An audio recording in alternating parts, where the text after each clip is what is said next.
Is stranger than fiction. বাস্তবতা এমনই একটি সত্য যা কল্পনাকেও হার মানায়।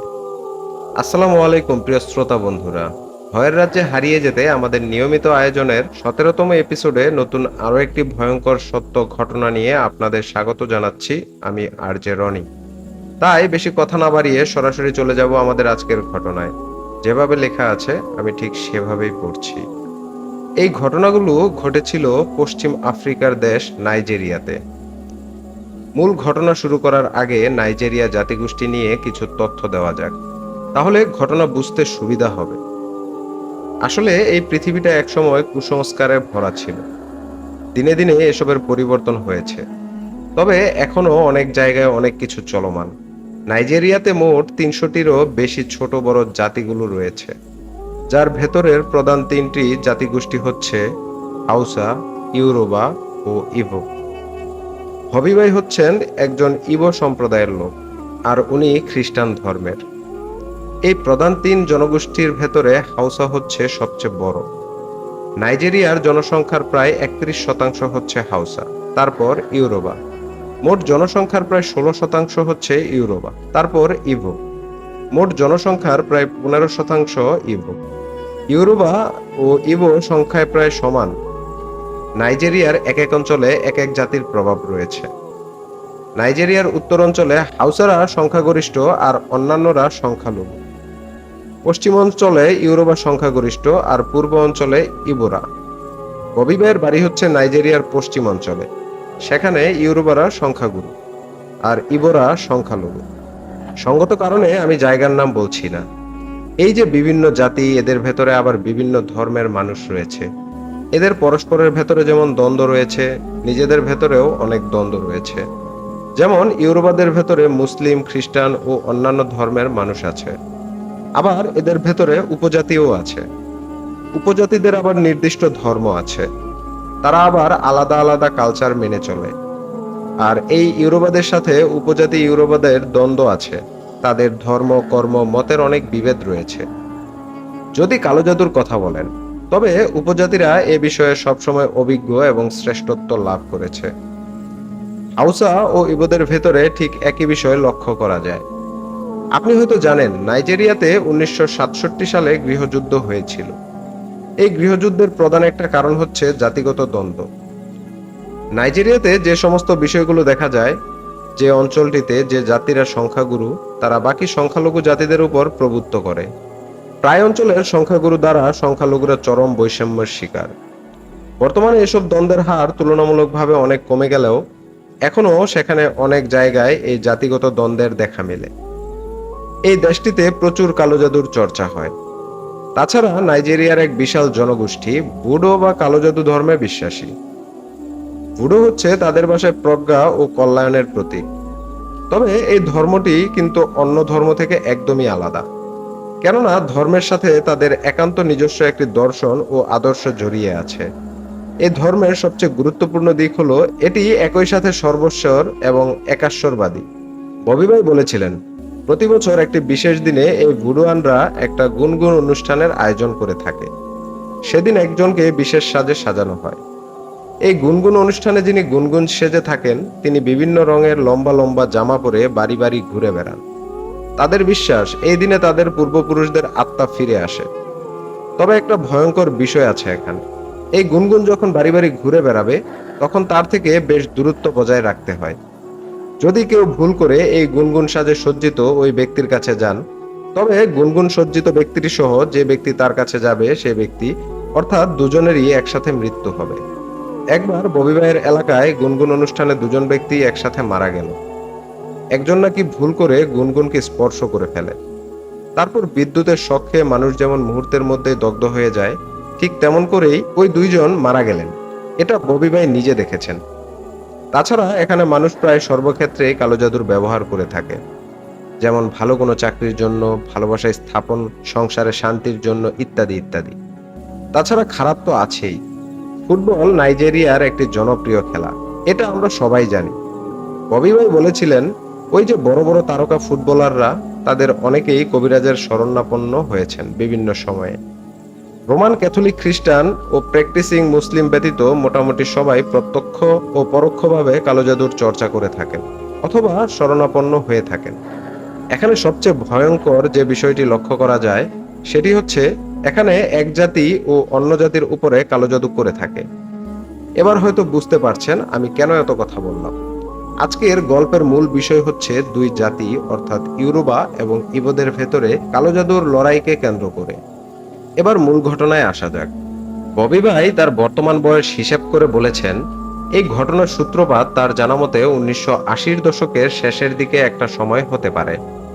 সব পক্ষের শত হাজার বছর ধরে চলমান জাতিগত দ্বন্দ্ব থাকলেও পূর্বের সব ঘটনা যেগুলো কালো জাদু সম্পর্কিত ওসব ঘটনা জানা ও বর্ণনা করা সম্ভব না হলেও এই সময়ের কিছু ঘটনার পুঙ্খানুপুঙ্খ বিবরণ দিতে সক্ষম হয়েছেন ববি ভাই। ইবোরা ইউরোবাদের দ্বারা চরম বৈষম্যের শিকার হয়ে তারা সিদ্ধান্ত নেন যে এবার তারা এমন কিছু করবেন যেটা ইউরোবারা সারা জীবন মনে রাখবে। যেহেতু এখানে ইউরোবারা সংখ্যাগুরু সেহেতু ইবোরা শক্তিতে তাদের সাথে পারবে না। তাই তারা সিদ্ধান্ত নেন তারা ইউরোবাদের ভেতরে তুলনামূলক বেশি ইবো বিদ্বেষী অর্থাৎ উগ্র স্বভাবের তাদের উপর কালো জাদু করবে। ঘটনা বোঝার সুবিধার্থে আমি এখানে ছদ্মনাম ব্যবহার করছি। ধরুন কেভিন, সে হচ্ছে ববি ভাইদের ইবো গোত্রের একজন প্রধান কবিরাজ বা কবিরাজ সর্দার। এই কেভিন হচ্ছে একজন নোয়া বা কবিরাজ। এখন ওখানে বসবাসরত যত ইবো আছে সবাই কেভিনের কাছে যায়। তারপর তাকে বলে কেভিন কিছু একটা করুন, এই ইউরোবাদের অত্যাচার আর সহ্য হচ্ছে না, ওদেরকে একটা উচিত শিক্ষা দিন। তখন কেভিন বলে ঠিক আছে, আমি ইউরোবাদের শায়েস্তা করব, তবে আমাকে একদিন সময় দাও, আমাকে ভাবতে দাও কি জাদু করা যায় ওদের উপরে। পরের দিন কেভিন ইবো প্রধান সবাইকে ডেকে বলে আমি ওদের উপর কিছু রক্তচোষা পিচাস শ্রেণীর জিন চালান করে দেব। এই পিচাসগুলো ওদের শরীরের সব রক্ত খেয়ে ফেলবে আর ওরা একসময় রক্তশূন্য হয়ে মারা যাবে। পরবর্তীতে এই কাজটি করা হয়েছিল একটি রিচুয়ালের মাধ্যমে। যেদিন এই রিচুয়াল করা হয় সেদিন কেভিন বিশেষ এক পোশাক পরে। তারপর সন্ধ্যার পরে কেভিন ও তার 12 জন শিষ্য মিলে কেভিনের বাড়ির উঠানে শুরু করে দেন রিচুয়াল। ঠিক উঠানের মাঝখানে কেভিন একটি ছাগল এনে সেই ছাগলের গায়ে মন্ত্র পড়ে ফু দিতে থাকেন। তারপর 3টা থালা ছাগলের সামনে রাখেন। 3টা থালার মধ্য থেকে একটি থালার উপরে কিছু লাল রঙের গুঁড়া অর্থাৎ রং রাখেন। আরেকটা থালার উপরে একটা কাচের বোতল ভর্তি পানি রাখেন। সেখানে কিসের পানি ছিল তা আসলে জানা যায়নি।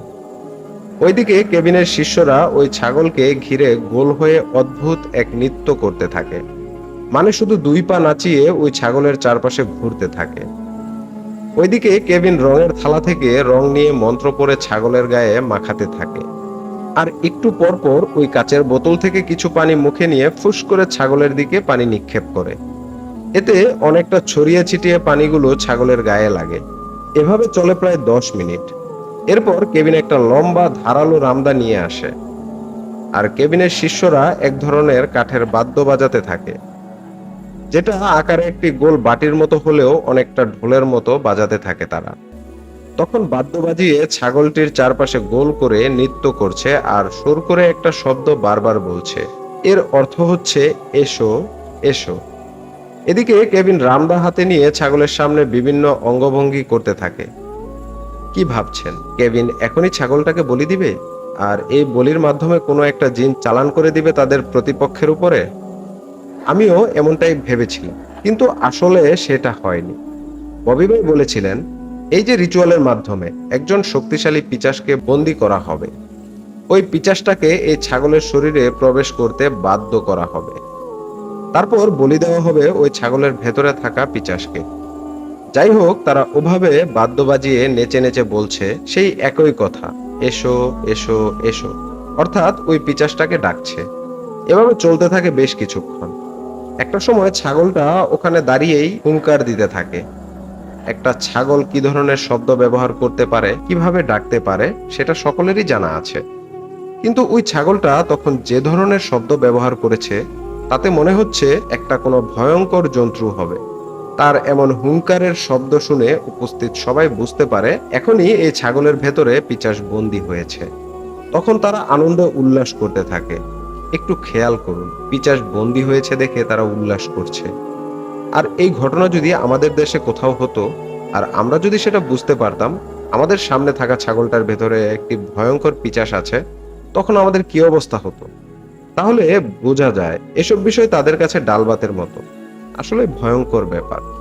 যাই হোক, ছাগলের ভেতরে থাকা পিচাসটা হুংকার দিতে থাকে, কিন্তু মজার বিষয় হচ্ছে ছাগলটা রাগে গর্জন করলেও ওই জায়গা থেকে নড়াচড়া করছে না। এটা দেখে মনে হচ্ছে অদৃশ্য কিছু তাকে শক্ত করে ধরে রেখেছে, যার ফলে সে কোনো রকম নড়াচড়া করতে পারছে না, শুধু এদিক ওদিক চেয়ে দেখছে।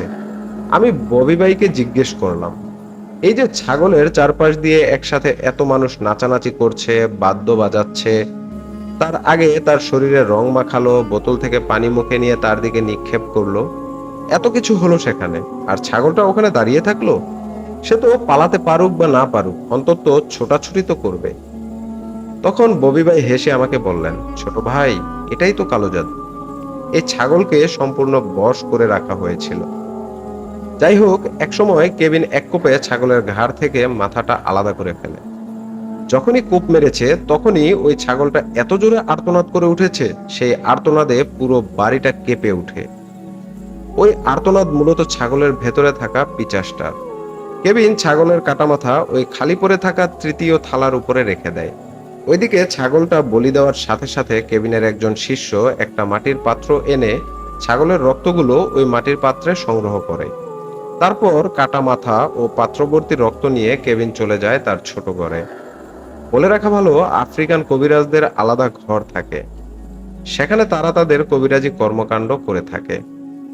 যাই হোক, পরবর্তীতে জানা যায় ইবোরা যখন কেবিনের কাছে বলে ইউরোবাদের উপর কালো জাদু করতে হবে, কার কার উপরে কালো জাদু করতে হবে, সবার নাম নিয়ে কেবিন গতরাতে একজন শক্তিশালী পিচাস জিনের সাথে কথা বলে। এটা ছিল চুক্তি জাদু। চুক্তি জাদু হচ্ছে জিনদের সাথে চুক্তি করে কাজ করানো।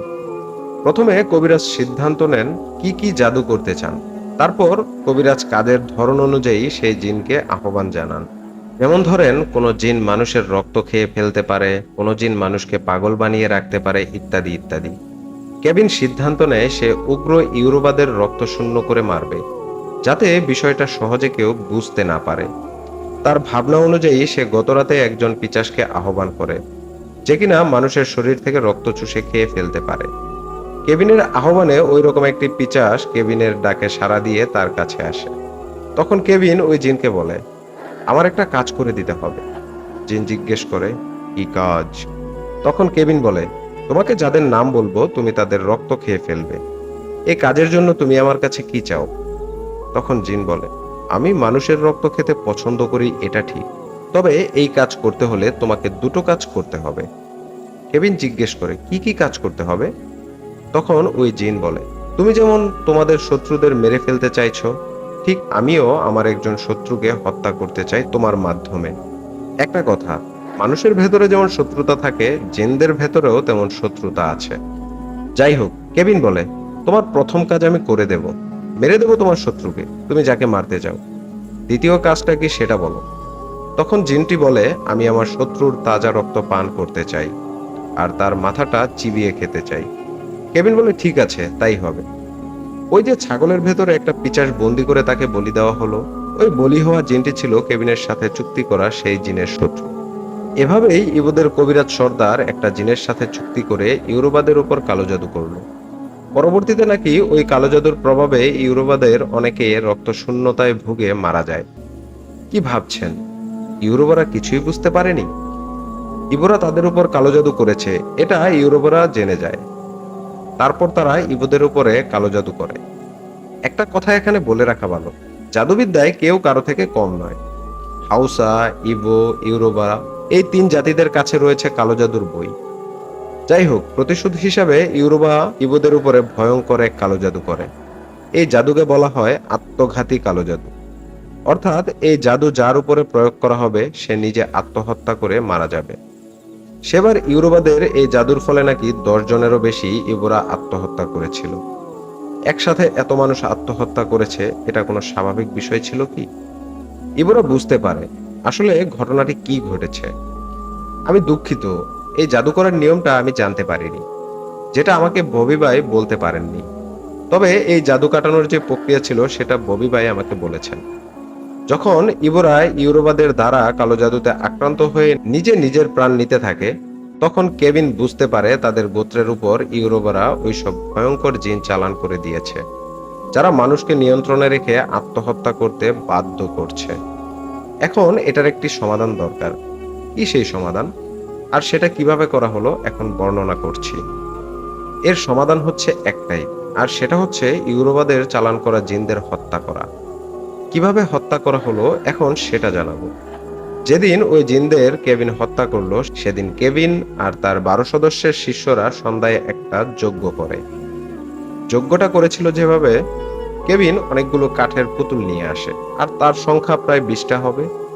তারপর একটা পুতুলকে উঠানের মাঝে রেখে ওই পুতুলকে কেন্দ্র করে বাকি পুতুলগুলোকে ওই কেন্দ্রীয় পুতুলের চারপাশে গোল বৃত্ত করে সাজায়। ওইদিকে কেভিনের শিষ্যরা এক ধরনের ফুলের পাপড়ি ছড়ে একটু একটু করে প্রত্যেকটা পুতুলের মাথার উপরে রাখে। বাকি পুতুলদের তুলনায় কেন্দ্রীয় পুতুলের মাথায় ফুলের পাপড়ি একটু বেশিই রাখে। তারপর কেভিন উপস্থিত সবাইকে বলে, এখন যার যার ঘরে ফিরে যাও, কাল সব ঠিক হয়ে যাবে, আর কেউ আত্মহত্যা করবে না। এই বলে কেভিন তার ছোট ঘরে চলে যায় তার শিষ্যদের নিয়ে। যাই হোক, কেভিন শিষ্যদের নিয়ে চলে যায় সেই রিচুয়ালের ঘরে। বাকি অংশ শুরু করে এবং পুতুলগুলো ওভাবে উঠানে পড়ে থাকে। আমি ববি ভাইকে জিজ্ঞেস করলাম, কেভিন ওই ঘরে গিয়ে কি কি করলো? ববি ভাই বললেন, ওখানে বসে তারা তন্ত্রমন্ত্র পড়ে কিছু ভয়ঙ্কর জিনকে আহ্বান করল। সেদিন গভীর রাতে নাকি অনেকগুলো আলো এসে এক এক করে উঠানে থাকা ওই পুতুলদের ভেতরে প্রবেশ করে। তারপর সেগুলো মানুষের মতো করে চলতে শুরু করে এবং একসময় হাওয়ায় মিলিয়ে যায়। এই দৃশ্য নাকি ববি ভাইয়ের একজন প্রতিবেশী দেখেছিলেন, যেটা তিনি পরবর্তীতে সবাইকে জানিয়েছেন। ওই আলোগুলো কি জিন ছিল? আর তারা কিভাবে ইউরোবাদের চালান করা ওই আত্মহত্যা প্রতিরোধ করলো বা বাধা দিল, জিনদের হত্যা করলো, এ বিষয়ে কিছু জানতে পারেনি ববি ভাই। তবে এই রিচুয়ালের মাধ্যমে ইউরোবাদের কালো জাদু নষ্ট করতে সক্ষম হয় ইবো কবিরাজদের সর্দার কেভিন। এরপরও অনেকবার দুপক্ষের ভেতরে কালো জাদুর লড়াই চলেছে। দুই পক্ষের উপর ভয়ঙ্কর জাদু করেছে, যার অনেক কিছু ববি ভাই আমাকে বললেও সঙ্গত কারণে আমি সেগুলো এড়িয়ে যাচ্ছি। তবে দুই জাতির ভেতরে চলমান কালো জাদুর লড়াইয়ের সবচেয়ে ভয়ঙ্কর জাদু কি ছিল, সেটা কিভাবে করা হলো এবং তার সমাধান কিভাবে এলো, সেটা আমি বর্ণনা করব। বর্ণনা করার আগে কিছু কথা বলে নিতে চাই। সেখানে প্রত্যেকটা জাতির ভেতরে অনেক ধরনের কুসংস্কার রয়েছে। যেমন ইউরোবাদের ভেতরে একটা প্রথা আছে, সেটা হচ্ছে নিজেদের ইচ্ছাতে বলিদান। অর্থাৎ যিনি বলি হবেন তিনি সম্পূর্ণ নিজের ইচ্ছাতে বলি হবেন। ধরেন যুদ্ধকালীন সময়ে অনেক দেশের স্বার্থে, দেশের মানুষের স্বার্থে আত্মঘাতী কাজ করেন কেউ। বিষয়টা অনেকটা সেরকম। ইউরোবা নিজেদের জাতীয় গোত্রের স্বার্থে স্বেচ্ছায় নিজেদের জীবন উৎসর্গ করে থাকেন। এরপর এদের ভেতরে একটি প্রথা রয়েছে, যেমন যমজ বাচ্চা বলি। ধরুন কারো বাচ্চা হয়েছে, ওই বাবা মা স্বেচ্ছায় তাদের সন্তানকে বলি দিতেন। ওই সন্তানদের পিতামাতার বিশ্বাস তারা অনেক ভাগ্যবান ও ভাগ্যবতী বলে সৃষ্টিকর্তা তাদেরকে জোড়া বাচ্চা উপহার দিয়েছেন। এখন তাদের উচিত এই জোড়া বাচ্চা সৃষ্টিকর্তার কাছে উৎসর্গ করা। তারপর হাউসাদের ভেতরে একটি প্রথা রয়েছে, বিশেষ একটা সময়ে একজন নববধূকে বলি দেওয়া। প্রথমে কোনো একটা মেয়েকে বলির জন্য নির্বাচন করা হয়, তারপর তাদের ভেতরে একজনের সাথে তাকে বিয়ে দিয়ে সেই বধূকে বলি দেওয়া হয়। এগুলো সবকিছুই ছিল কালো জাদুর অন্তর্ভুক্ত। একসময় সেখানে ব্রিটিশদের পদার্পণ হয়। তখন ব্রিটিশ শাসনামলে এসব প্রথার ঘোর বিরোধিতা শুরু করে ব্রিটিশরা। তারপর সেটা মোটা দাগে বন্ধ করতে সক্ষম হলেও এখনো অনেক জায়গায় অতি গোপনে এসব কর্মকাণ্ড চলে বলে জানিয়েছেন ববি ভাই। যাই হোক, ববি ভাই বলেছেন, ইউরোবাদের ভেতরে অনেকবার কালো জাদুর লড়াই চলেছে, যেটা এখনো অর্থাৎ এই 2025 সালে এসেও চলমান। এর ভেতরে ইউরোবারা আমাদের ইবোদের উপরে এমন এক ভয়ঙ্কর কালো জাদু করে বসলো, যেটার ফলে অনেক ইবো মারা গেল, আর ওই জাদু কাটাতে অনেক ব্যাগ পেতে হয়েছিল। একদিন সকালবেলা হঠাৎ করে কেভিনের রক্ত বমি শুরু হয়। খবর পেয়ে সবাই কেভিনের কাছে ছুটে গেলাম আমরা। যেয়ে দেখি ঘর থেকে শুরু করে পুরো উঠোন জুড়ে শুধু রক্ত আর রক্ত। অবাক করার বিষয় হচ্ছে, কেভিন এভাবে বমি করছে আর তার বমির সাথে শুধু তাজা রক্ত বের হচ্ছে, কিন্তু কেউ তাকে ধরছে না। তাকে ধরে হাসপাতালে নেবে সেটা না করে সবাই দাঁড়িয়ে দাঁড়িয়ে তামাশা দেখছে। আমরা কেভিনকে ধরার জন্য এগিয়ে গেলে কেভিন আমাদেরকে বলে, আমার থেকে দূরে থাকো, আমাকে তোমরা বাঁচাতে পারবে না, আমি এক্ষুনি মারা যাব। তার এমন কথা শুনে আমরা বেশ অবাক হই, সে সাথে খুবই মর্মাহত হই। আমরা কেভিনকে জিজ্ঞেস করি এসব কি করে হলো। তখন কেভিন বলে ইউরোবারা করেছে, এবার আমরা কেউ বাঁচতে পারবো না। যাই হোক, কেভিন নিষেধ করা সত্ত্বেও আমরা এক প্রকার জোরপূর্বক তাকে ধরাধরি করে হাসপাতালে নেওয়ার জন্য রওনা হলে হাসপাতালে নেওয়ার আগেই সে মারা যায়। সেদিন আমাদের পুরো ইবো গোত্রে এক শোকের ছায়া নেমে আসে, কেননা কেভিন ছিল ইবো কবিরাজ সর্দার। কেভিনের লাশ তার ধর্ম অনুযায়ী দাফন করা হয়। কেভিন মারা যাওয়ার 2 দিন পরে আমাদের ইবোদের 3জন যুবক একইভাবে রক্তবমি করতে করতে মারা যায়। মৃত্যুর আগে তারা শুধু একটা কথাই বলতে চেয়েছিল, তারা নাকি গত রাতে স্বপ্নের ভেতরে কিছু খেয়েছে। অবাক করা বিষয় হলো তারা 3জন একই স্বপ্ন দেখেছে। তাদের দেখা স্বপ্নটা ছিল এমন, তারা 3জন একসাথে কোনো একটা ভোজনে গিয়েছে, সেখানে পেট ভরে মাংস খেয়েছে। তারপর তাদের ঘুম ভেঙে যায়। পেটের যন্ত্রণা মূলত স্বপ্নে খাওয়া মাংসর পর থেকেই শুরু হয়। তারপর ব্যথা ক্রমে বাড়তে থাকে, একসময় সেটা তীব্র থেকে তীব্রতর হয়, আর এক পর্যায়ে শুরু হয় রক্তবমি। এভাবে কেভিন সহ 4জন মারা যাওয়ার পর ইবোদের ভেতরে আতঙ্ক ছড়িয়ে পড়ে। তারা বুঝতে পারে এবার ইবোরা তাদের উপর ভয়ঙ্কর কালো জাদু করেছে। তখন ইবোরা মরিয়া হয়ে ওঠে এই কালো জাদু থেকে বাঁচার জন্য। তারা ছুটে যায় বড় বড় ইবো তান্ত্রিক কবিরাজের কাছে। ওই 3জন ইবো যুবক মারা যাওয়ার পরদিন ইবোরা পাশের এলাকা থেকে একজন নামকরা ইবো কবিরাজকে নিয়ে আসে। ববি ভাইদের এলাকায় এই কবিরাজ ছিল একজন গুরু শ্রেণীর এবং অনেক অভিজ্ঞ একজন কবিরাজ। ঘটনা বোঝার স্বার্থে আমি এই কবিরাজের একটি ছদ্মনাম ব্যবহার করছি। ধরুন ওই কবিরাজের নাম হচ্ছে হেনরি। এই হেনরি কবিরাজকে নিয়ে আসার পর তাকে সবকিছু খুলে বলা হয়।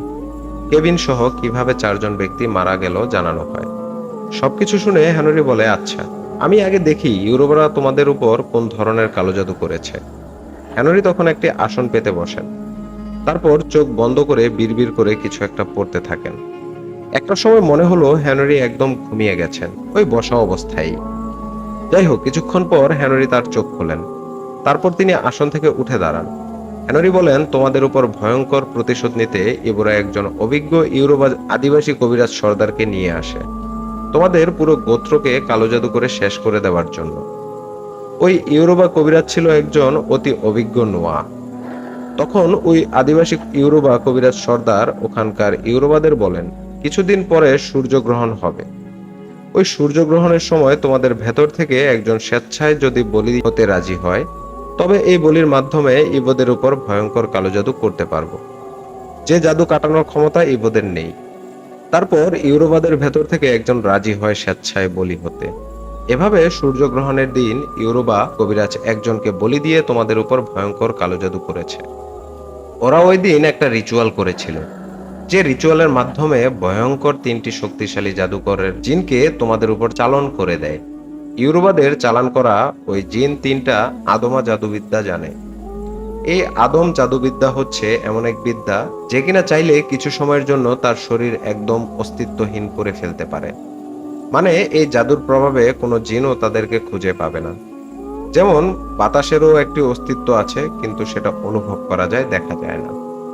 কিন্তু এই আদমা বিদ্যা এত অদ্ভুত ভয়ঙ্কর যে এটা প্রয়োগ করার সাথে সাথে একজন জিন তার শরীরকে একদম অস্তিত্ব শূন্য করে ফেলতে পারে, এবং সে অন্যান্য জিনের সামনেই এই অস্তিত্বহীন করার কাজটা করে। তাই ওই আদিবাসী ইউরোবাদের কবিরাজ সর্দার ভালো করেই জানেন এই 3 জিনকে মারা অসম্ভব। ওই জিনদের থেকেও কোনো শক্তিশালী জিন যদি ওদেরকে ধরতে আসে অথবা মারতে আসে, তখন ওরা আদমা জাদুর সাহায্যে নিজেদের একদম অস্তিত্বহীন করে পালিয়ে যায়।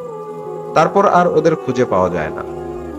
আর সবচেয়ে ভয়ঙ্কর বিষয় হচ্ছে এই 3 জিন যাযাবর শ্রেণীর জিন, যারা সমাজ থেকে সম্পূর্ণ বিচ্ছিন্ন এবং জঙ্গলে থাকে। মানে জিনদের ভেতরেও তো একটা সমাজ ব্যবস্থা আছে মানুষের মতো। এই জিনগুলো হচ্ছে সমাজমুখী।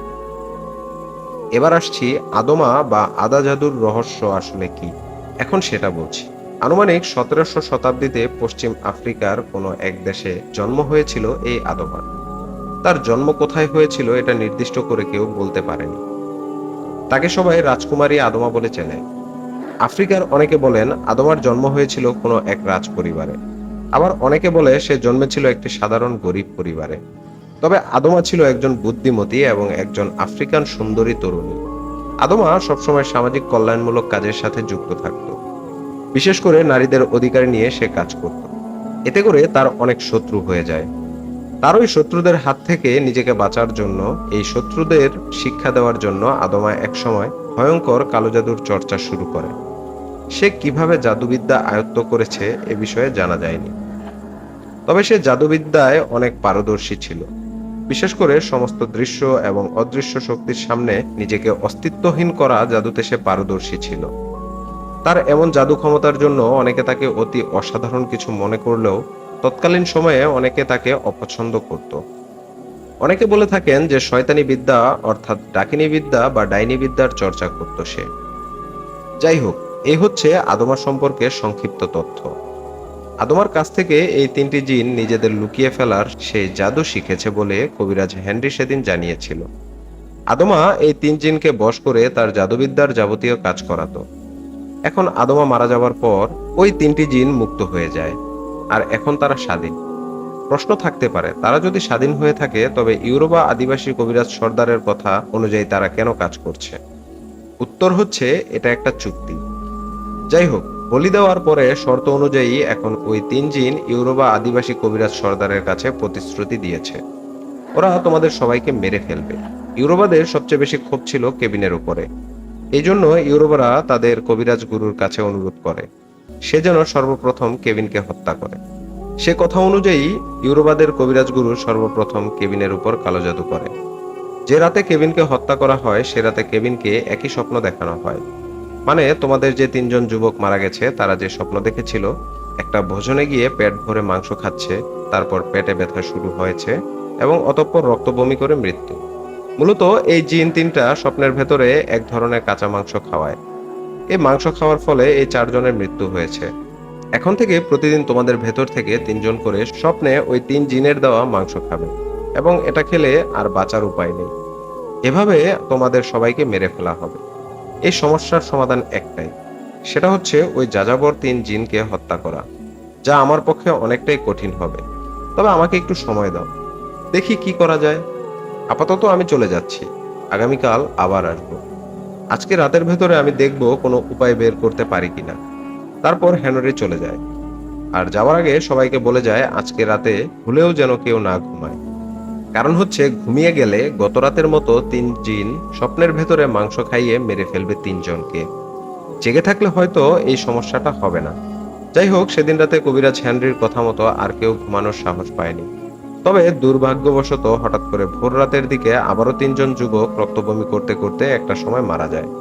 মারা যাওয়ার আগে তারা একটা কথা বলেছিল যে একটা সময় তারা অনুভব করে কেউ তাদের কাছে এসেছে, জোর করে কিছু কাঁচা মাংস খাইয়ে দিল। যখন মাংসগুলো খাওয়াচ্ছিল তখন তারা চিৎকার করতে যেও করতে পারেনি, নড়াচড়া করার কোনো শক্তি ছিল না। এভাবে সাতটা তাজা প্রাণ ঝরে যাওয়াতে আমাদের পুরো গোত্রে শোকের ছায়া নেমে এসেছিল। ওইদিকে হেনরিকে আবার খবর দিয়ে আনা হলো। হেনরি এসে এই অবস্থা দেখে অনেক দুঃখ প্রকাশ করে আর বলে, আমি ভেবেছিলাম হয়তো না ঘুমালে এই সমস্যা হবে না, কিন্তু এখন দেখছি এটা আমার ভাবনার থেকেও ভয়ঙ্কর। তখন উপস্থিত সবাই হেনরিকে বলে, হেনরি কিছু একটা করেন, তা না হলে আমরা কেউ বাঁচতে পারবো না। তখন হেনরি বলে, আমি গত রাতে আমার জাদুবিদ্যার মাধ্যমে জানতে পেরেছি যে এই সমস্যার সমাধানের একটা উপায় আছে, তবে সেটা অনেক কঠিন। উপস্থিত সবাই জিজ্ঞেস করে, কি সেই উপায়? তখন হেনরি বলে, 4 পূর্বপুরুষের জাদু। উপস্থিত সবাই জিজ্ঞেস করে, কি সেই 4 পূর্বপুরুষের জাদু? তখন হেনরি বলে, আফ্রিকা মহাদেশের ভেতরে একজন বিখ্যাত কবিরাজ ছিলেন, যার নাম হচ্ছে গৌ। এই গৌকে বলা হতো কবিরাজ সম্রাট। গৌ প্রতিটা জাদু কাটানোর বিদ্যা জানত। হেনরি বলেন, গতকাল রাতে আমি একটা সাধনার মাধ্যমে জানতে পারি এই সমস্যার সমাধান আছে একমাত্র গৌয়ের হাতে। একটু বলে রাখি, আফ্রিকাতে কবিরাজের ছেলে কবিরাজ হয়, এটা ওখানকার একটা নিয়ম, যেমনটা বিশ্বের অনেক দেশেই দেখা যায়। এই গৌয়ের পূর্বপুরুষেরা কবিরাজ ছিল, তাই বংশ পরম্পরায় গৌ একজন কবিরাজ হয়ে ওঠে। কিন্তু গৌ এমন কিছু সাধনা করেছিল যেটা অন্যান্য কবিরাজরা চিন্তা ভাবনাও করতে ভয় পায়। যেমন মৃত মানুষের আত্মা বন্দী করে তাদেরকে দিয়ে কাজ করানো। এখানে আত্মা বলতে আমরা কারিনজিনের কথা বুঝি। তবে সমস্যা হচ্ছে, গৌ মারা গেছে অনেক দিন আগে, এমনকি তার ছেলে সহ পরবর্তী 3 পুরুষও মারা গেছে। বর্তমানে গোয়ের বংশধর যিনি আছেন তিনি অনেক দূরে থাকেন। রাতারাতি তার কাছে গিয়ে তাকে দিয়ে কাজ করানো অসম্ভব।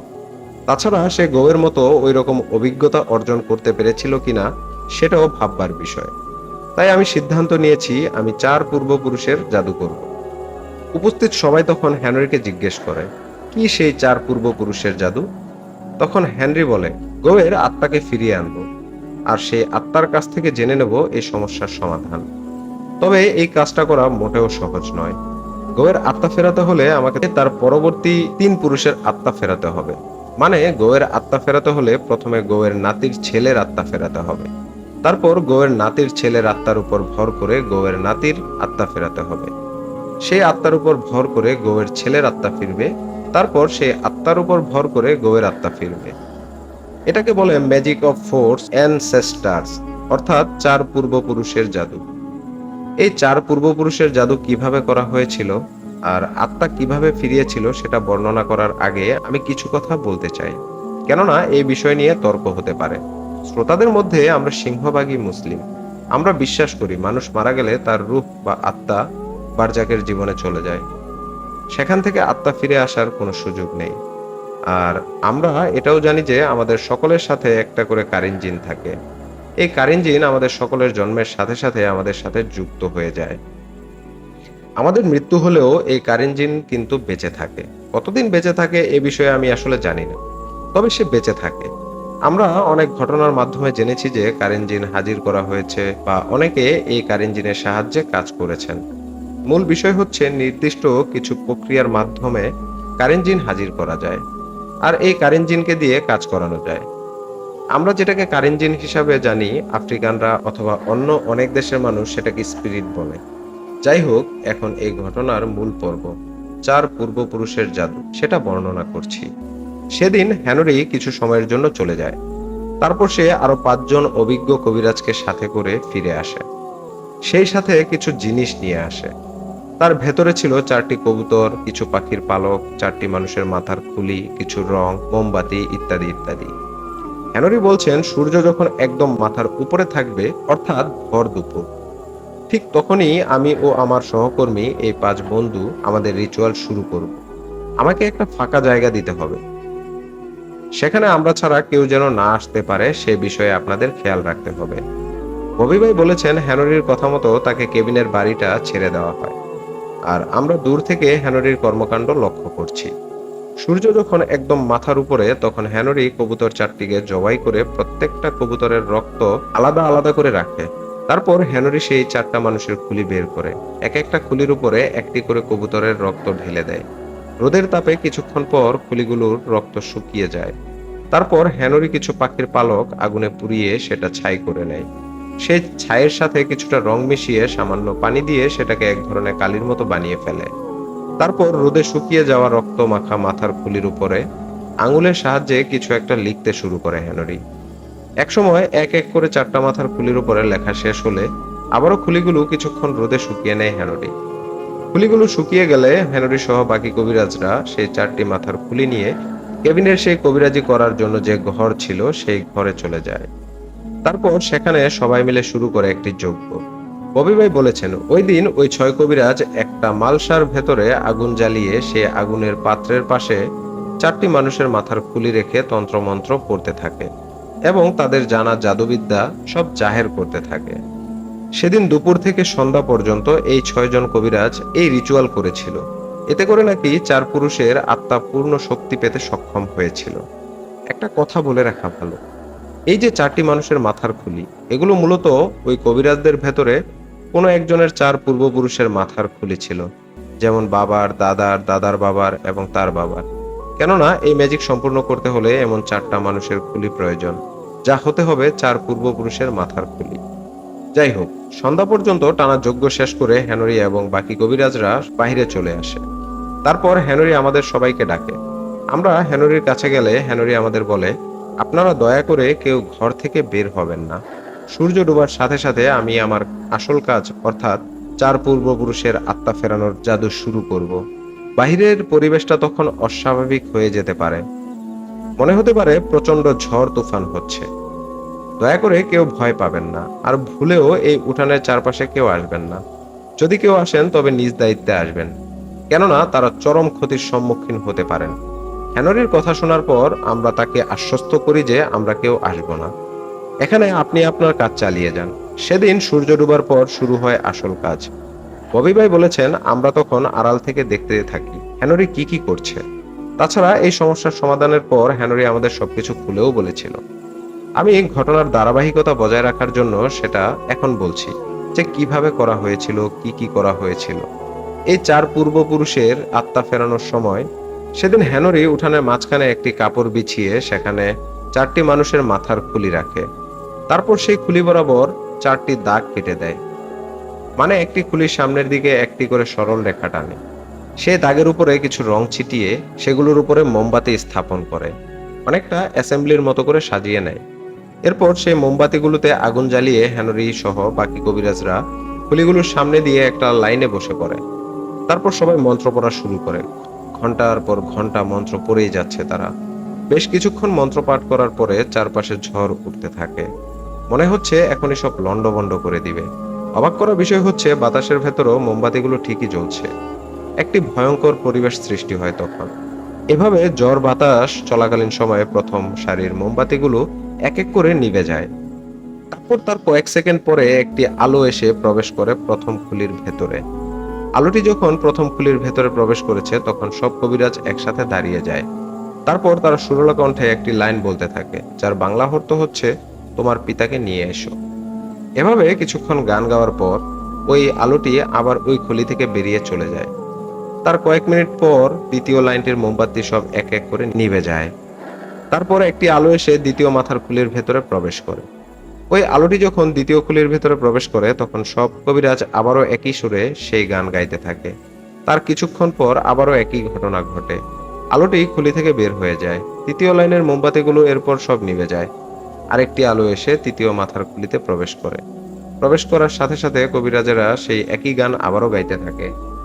তার কিছুক্ষণ পর আবার সেই তৃতীয় আলোটি খুলি থেকে বেরিয়ে যায়।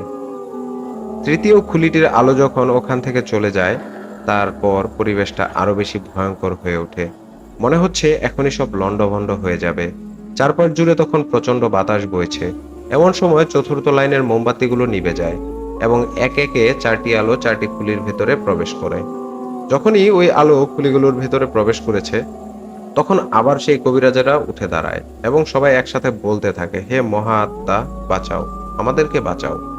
এভাবে বেশ কিছুক্ষণ চলার পর ওই 4টি মানুষের মাথার খুলি মানুষের মতো কথা বলে ওঠে। ওরা বলে, তোদের এত বড় সাহস, আমাদের বিরক্ত করছিস। তখন হেনরি বলে, আমাদের ক্ষমা করে দাও, আমরা যে বড় অসহায়, আমাদের আর কোনো পথ খোলা ছিল না, আমরা বাধ্য হয়ে তোমাদেরকে ডেকেছি।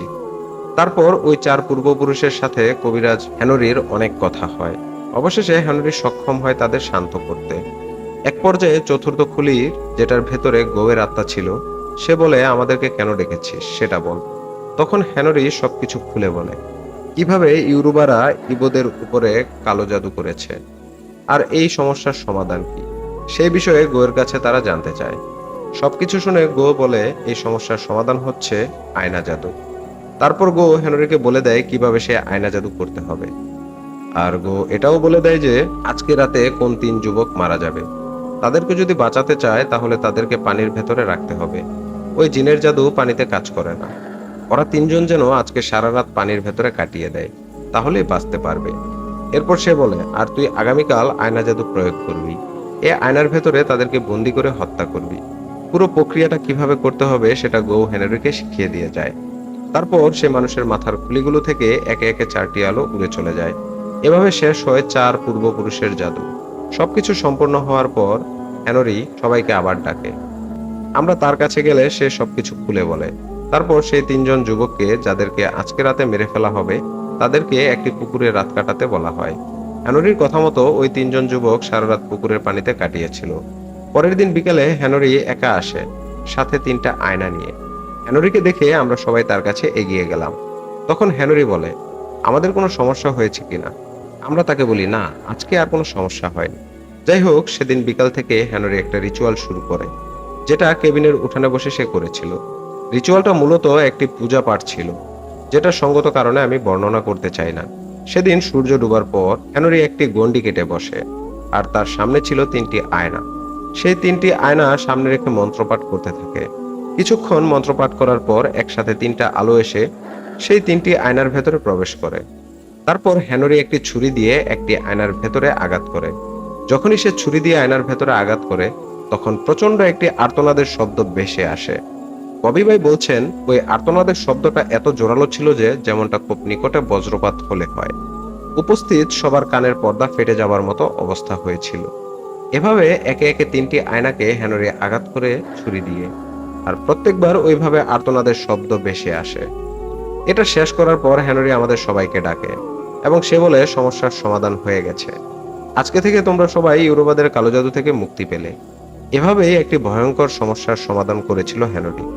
তারপরে ইউরোবারা এবং ইবোদের ভেতরে অনেকবার কালো জাদুর লড়াই হয়েছে। দুই পক্ষই ভয়ঙ্কর ভয়ঙ্কর জাদু করেছে উভয় পক্ষের উপর। সেসব ঘটনা ববি ভাইয়ের কাছ থেকে সংগ্রহ করে আমি পর্যায়ক্রমে পাঠাবো ইনশাল্লাহ। এই বলে তিনি তার ঘটনা এখানেই শেষ করেছেন। যাই হোক, ঘটনা সম্পর্কে আপনার মূল্যবান মতামত আমাদের জানিয়ে দিন কমেন্টসের মাধ্যমে। ঘটনাটি ভালো লাগলেও জানান, ভালো না লাগলেও জানান। ঘটনাটি যদি ভালো লেগে থাকে তাহলে একটা লাইক করে দিবেন। বন্ধুদের সাথে বেশি বেশি শেয়ার করবেন। চাইলে আমাদের চ্যানেলের আগের ঘটনাগুলো শুনে আসতে পারেন। ভয়ের রাজ্যে হারিয়ে যেতে আমাদের চ্যানেলটিকে সাবস্ক্রাইব করে বেল বাটন অল করে দিন। আপনারা চাইলে আপনাদের সাথে ঘটে যাওয়া বা আপনার পরিচিত কারোর সাথে ঘটে যাওয়া ভয়ঙ্কর সত্য ঘটনা আমাদের পাঠাতে পারেন ইমেল করে। আমাদের ইমেল অ্যাড্রেস boothfm20m@gmail.com। আমি স্পেলিংটি বলে দিচ্ছি, bhwootfm20m@gmail.com। ইমেল অ্যাড্রেসটি ডেসক্রিপশন বক্সে দেওয়া আছে। আবারও ফিরে আসবো ভয়ঙ্কর কোনো সত্য ঘটনা নিয়ে। সে পর্যন্ত সবাই ভালো থাকুন, সুস্থ থাকুন। এই কামনায় আপনাদের সকলকে ধন্যবাদ জানিয়ে আমাদের আজকের 17তম এপিসোড এখানেই শেষ করছি। আল্লাহ হাফেজ।